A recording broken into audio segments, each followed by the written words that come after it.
May buntag mga higala, magpuhag na sad ko karon og putyokan diri sa bukid. Solo-solo raman ko nga nagapamuhag no. Now, nasa habog kayo nga kahoy ng atipulo. Duha ni sila kabalayan mga igsoon. Na akong gipuhag. Mga isog kaayo, hindrap ni sila sa ubos. Daghang kay kog inikusan ani. Atong kuhaan ni usa ka galon o sobra pa. Una mga igsoon no. Layo ra kayong aso. Nadaghang kog inikusan ani kay buntag sayo pa gani. Hangin ni hinuon. Ha, anawa ninyo na mga higala, dili lalip pagpuhag. Labi nagsulo-sulo lang, yung nulandayan nga, dali raman na puhagon. Dali raman pagkuha sa dugos, way puhunan. Nara. Dili lalim no. Yan yung mga nagasulti nga, dali ra na. Alah, kamoy kat-kat anak. Kahabog sa atipulo, napuno pagis amlong, rabing katula.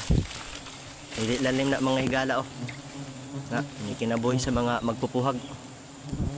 Na, daghantay kinikusan anak. Na habog anak mga higala no. Tanawa ninyo ang katasan ng kahoya na ang ubos oh. Tinghabuga na lapaw pa na slobi. Ako ang kuhaan sa dugos na sobra galon.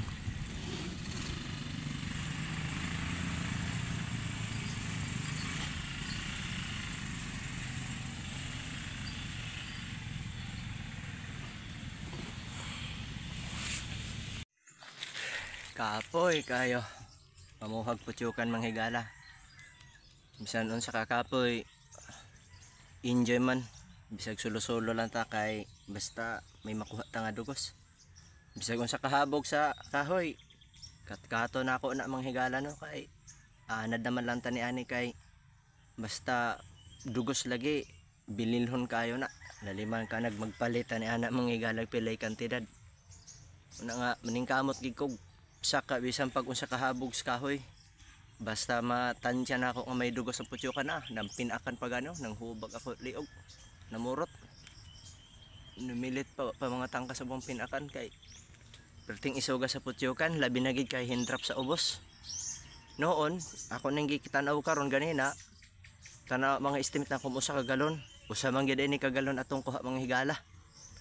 Sabi na ko mga usahon ka galon usa gid ka galon basig sobra pa.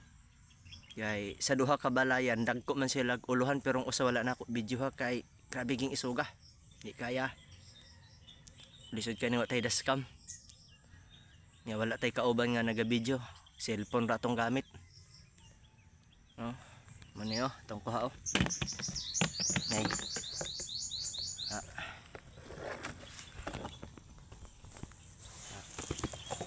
Usa na ka galon. Asa na kagalon no? Ayun na yung mga nakita. So na siya kagalon.